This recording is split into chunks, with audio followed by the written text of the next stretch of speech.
आज हमारी माननीय मुख्यमंत्री महोदय के साथ बैठक थी। बैठक के माध्यम से वो कर्मचारी साथियों के जितने भी समस्याएं हैं, उन सब समस्याओं को माननीय मुख्यमंत्री महोदय के समक्ष रख सके। उनमें से कुछ समस्याएं जो थी उनका समाधान माननीय मुख्यमंत्री महोदय ने कर भी दिया। कुछ बातें ऐसी हैं तो मुख्य हमारी मांगे थी। सबसे पहली मांग हमारी हमेशा यही रहती है कि विभागीय जितने भी पद खाली चल रहे हैं उन सब पदों को जो है वो भरा जाए। माननीय मुख्यमंत्री महोदय ने कहा है कि इस संबंध में एक तो सेक्रेटरी महोदय को आदेश करे हैं कि इस विषय में जो है वो आगे बढ़ा जाए और एक प्रपोज़ल तैयार किया जाए। और हमें भी महासंघ को भी ये कहा है कि आप भी अपने स्तर पे जो है एक प्रपोज़ल तैयार करें और 1 महीने के बाद जो हम फिर से बैठक करेंगे और जितने भी खाली पद हैं इन सबको भरने की हम प्रक्रिया, वैसे भी हमारी प्रक्रिया चल रही है, लेकिन इसको हम और तेज़ करेंगे। इस विषय को हमने पहले नंबर पे इसलिए रखा है क्योंकि हमारे जो कर्मचारी साथी हैं, सबसे पहले तो कर्मचारी साथियों को काम का जो बोझ कर्मचारी साथियों के ऊपर है, उस बोझ को जो है वो कम करना हमारा उद्देश्य है। और उसके साथ साथ अगर ये सारे खाली पद भरते हैं तो कहीं ना कहीं हमारे जो प्रदेश के बेरोज़गार युवा हमारे साथी हैं, जिनके भी लगातार हमें फ़ोन कॉल के माध्यम से, सोशल मीडिया के माध्यम से लगातार मैसेज आते हैं कि आप हमारे लिए भी कुछ कीजिए, तो ये सीधा एक तरीका था जिससे हमारे कर्मचारी भी लाभान्वित हो सकते हैं और हमारे बेरोज़गार साथी भी इसमें जो है उनको भी लाभ मिलेगा। क्योंकि जो आजकल बड़ा ज्वलंतम मुद्दा है हमारा डीए, हमारा एरियर और वेतन में जो त्रुटियां हैं, तो माननीय मुख्यमंत्री ने ये कहा कि जैसे कि मैंने पहले भी कहा था कि हमें 5-6 महीने का समय चाहिए, लेकिन हमने इस विषय में बिल्कुल स्पष्ट रूप से कहा कि 5-6 महीने बहुत ज़्यादा हैं। क्योंकि आप सब समझते हैं हमें 1 जनवरी 2023 से जो है वो डीए नहीं मिला है। हमने बिल्कुल स्पष्ट शब्दों में कहा कि हमें जो है डीए तुरंत प्रभाव से दिया जाए। माननीय मुख्यमंत्री महोदय ने अपनी इसमें मजबूरियां भी बताई कि जो हमारा प्रदेश का कोष है उसमें इस समय जो है इस स्थिति में वो नहीं है कि हम जो है डीए आज या कल 1-2 दिन में अनाउंस कर सकें।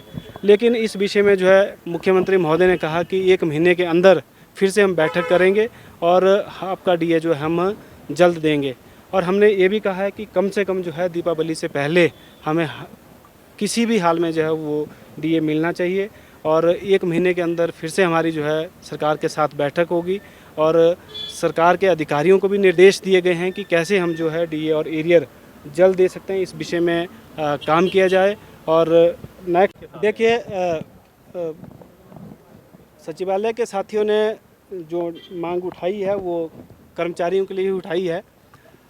हम उनसे अपील करते हैं और हमें ये भी थोड़ा हमें जानकारी मिली है, लेकिन अभी मैं इस बात की पुष्टि नहीं कर सकता कि उनकी बैठक भी माननीय मुख्यमंत्री महोदय से होगी। और मुझे पूरा विश्वास है अगर उनकी बैठक माननीय मुख्यमंत्री महोदय से होती है तो ज़रूर कुछ ना कुछ निकल कर आएगा। क्योंकि जो प्रदेश के मुखिया हैं वो कर्मचारी हित में जो है काम करने में विश्वास रखते हैं। कर्मचारी हित ही नहीं बल्कि पूरे प्रदेश के आम नागरिक के हित में भी काम करने में विश्वास रखते हैं। और संजीव शर्मा जी हमारे मित्र हैं, हमारे बड़े भाई हैं, उनका मार्गदर्शन हमें पहले भी मिला है।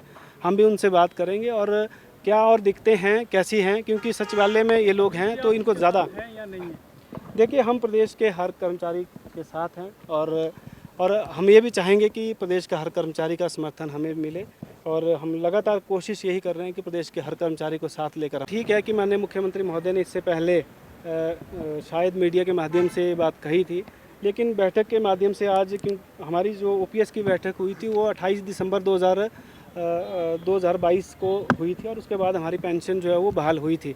उसके बाद आधिकारिक जो बैठक है, खास करके इस मुद्दे को एनपीएससी संगठन की ओर से लीड किया जा रहा है और एनपीएससी की जो आधिकारिक बैठक है वो माननीय मुख्यमंत्री महोदय से नहीं हो पाई है। लेकिन एनजीओ फेडरेशन के माध्यम से आज हमारी जो बैठक हुई है उसमें बिल्कुल माननीय मुख्यमंत्री महोदय ने इस बात को स्वीकारा है कि ये जो पेंशन है इसको जल्द दे दिया जाएगा। और जब ये हमें भी लगता है कि जब जो व्यक्ति या जो मुख्यमंत्री 1,36,000 में से 1,30,000 को पेंशन दे चुके हैं वो 6,000 को भी ज़रूर देंगे। और ये जी, कानून बनाने संबंधित भी हमने आज एक पत्र माननीय मुख्यमंत्री को सौंपा है और माननीय मुख्यमंत्री महोदय ने बिल्कुल स्पष्ट शब्दों में कहा है कि ये कानून हम ज़रूर बनाएंगे। और अगर हमने आपको ओपीएस